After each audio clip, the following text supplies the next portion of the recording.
The biggest one would be gold, but obviously Bitcoin's a newcomer with a lot of really attractive characteristics. And it also means to the extent that fiat currencies are held as reserve assets, there could be more diffused holding of them. So rather than one being, say, 70% and like the next four making up the other 30%, you might have the top one be 40% or 50%, and the other four make up, the rest of that, or the other nine top ones make up the rest of that. So you have a more diffused currency base. I think it was Russia and China. They've done a transaction buying petrol, not using the petrodollar. I think it was for the first time ever. So, like you said, I think it's going to be a moment where nothing's going to happen suddenly. I think it's going to be like a boiling a frog kind of situation. Do you think A, Bitcoin is a play into a reserve asset, and B, do you think it's gonna happen in the next 10 years? The earlier phase, and we're seeing early signs of this already, is sovereign wealth fund investment. And the reason that distinction matters is because a reserve asset, but something held by, like, say, a central bank, is meant to be there when you need it. If you need to, say, one or two, kind of backstop our citizens' retirement or our sovereign ability to maintain dominance, whatever the case may be.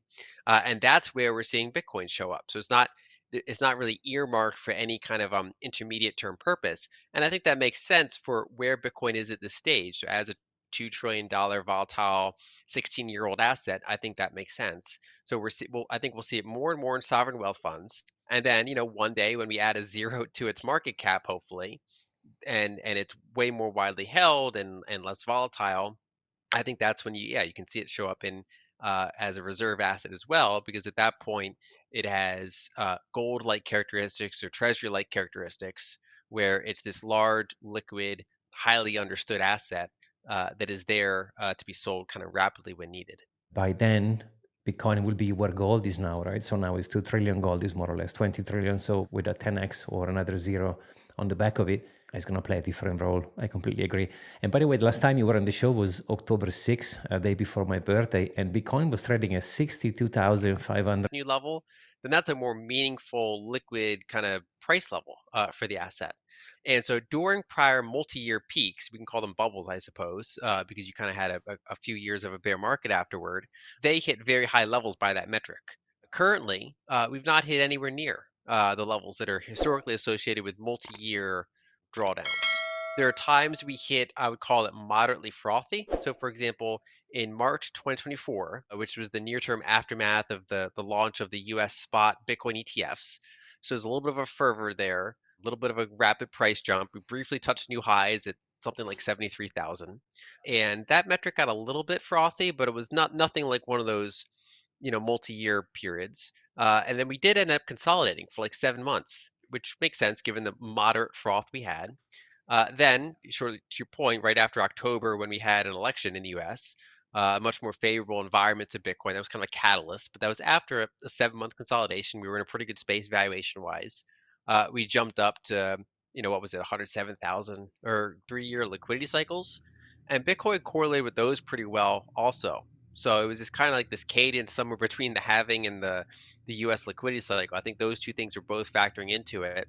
But now, as the asset has kind of reached the institutional and sovereign level, and as mining new block rewards are a much smaller share of coins that people can buy, it's more about what price will unlock existing long held coins.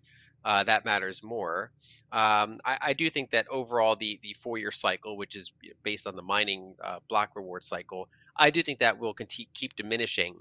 And I wouldn't really use that as a reference anymore. I would instead look at it in terms of hype or depression cycles, which is, are the types of metrics I just talked about, are they elevated or are they very low? What does global liquidity look like? What maybe political catalysts have happened that might be good or be a headwind for the network? And is the current kind of valuation Bitcoin can benefit your company? If you've done the research and you've made a conviction view that Bitcoin is likely going to appreciate significantly, and you're the CEO or you're on the board or a treasurer, you have the responsibility to consider and then potentially allocate to Bitcoin. And same thing for ETFs and asset managers, and same thing for the sovereign level. If your job is to build sovereign level wealth for your country's government and you're bullish on Bitcoin, you have to say, hey, we should we probably should own some Bitcoin.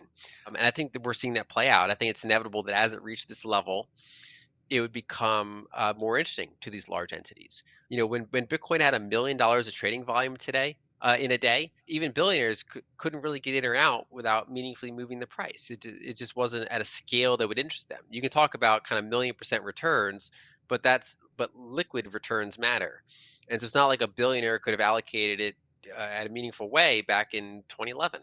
And when it hit a new level where there's like billions of liquidity a day, well, now these trillion-dollar pools can at least start to look at it, and that's kind Right. Well, then it's not free, it's not open, right?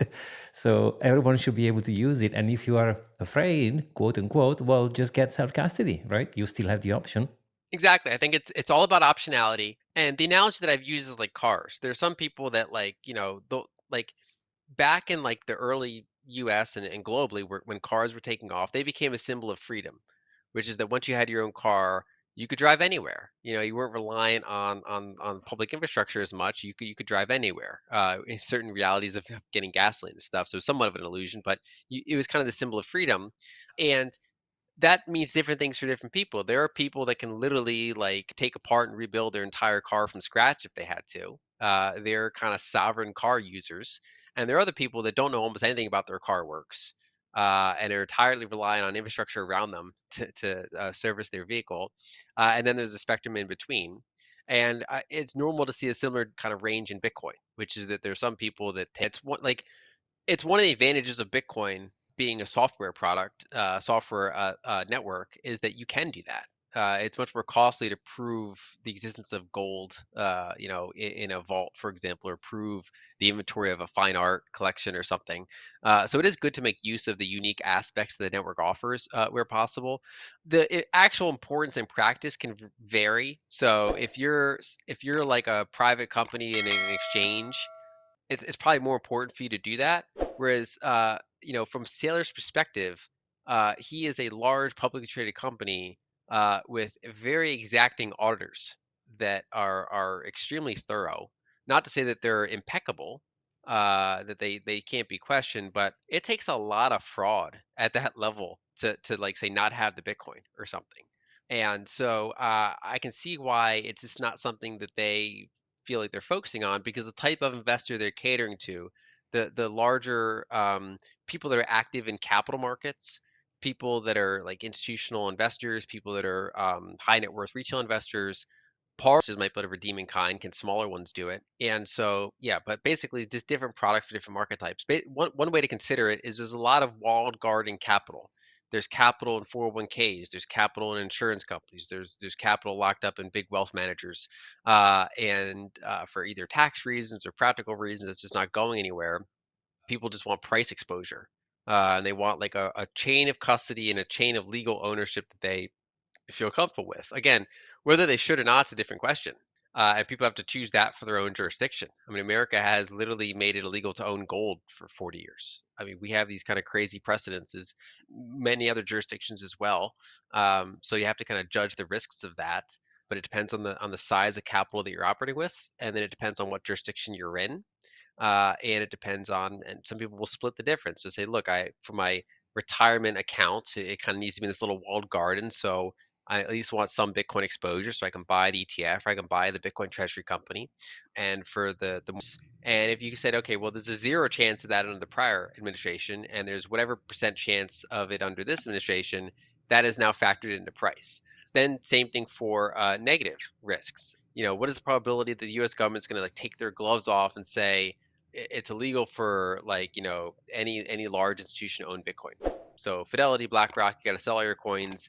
MicroStrategy, you got to sell all your coins. It's like sure we can't go after everyone. It's going to be in the gray market somewhere, but we can at least like crash the price by going after the big players. What is the chance that that could happen? Well, whatever chance it was under the prior administration was likely higher. And so that even a low risk thing, I mean, that's people say, okay, if there's a 1% chance that happens in the next 5 years, that factors in my pricing model, and that got say downgraded from 1% chance to a 0.1% chance, whatever numbers people assign to that. So dollars are more like in the gold camp, where it's like an established, very liquid market. A lot of people have dollar-denominated assets. I mean, dollar-denominated liabilities, and so they want dollar-denominated assets at least to kind of match those liabilities for a period of time. So I think that from like a global checking account standpoint, stable coins are providing a real service to people. But just a different market than Bitcoin. That's a low volatility, gradual erosion of purchasing power type of market. Longer term, I think that Bitcoin is going to keep growing into the dollar system. It's just starting from a much smaller base.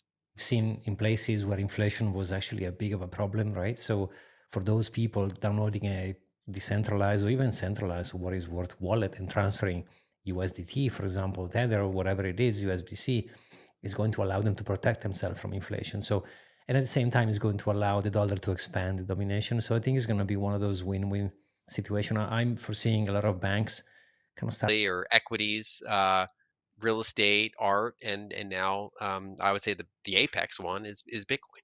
I think we will see many other countries going for the jugular versus Bitcoin because I also agree is the apex of them all. How do you think America can win the race against everybody else? I think I mean, just by being a good place to do business, just by basically saying, hey, we have one of the most diverse economies in the world, different states with different jurisdictions, many of which are really good jurisdictions to do business, and kind of just benefiting from that. I mean, just not getting in its own way, and saying, hey, if you want to run a Bitcoin business, it's a good place to do it.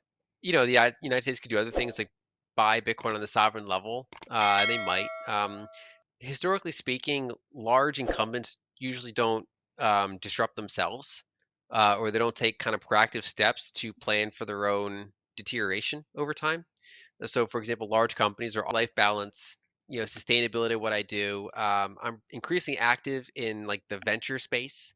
So I'm a general partner at Ego Death Capital. We do Bitcoin venture. That's something I continue to lean into, and I'm even writing science fiction because I was joking with someone online. It's like when Bitcoin is boring, we can do other things. Good money is boring, and so as kind of Bitcoin does its thing, it's fun to do other things. I'm still focusing on macro, focusing on writing and speaking, a little bit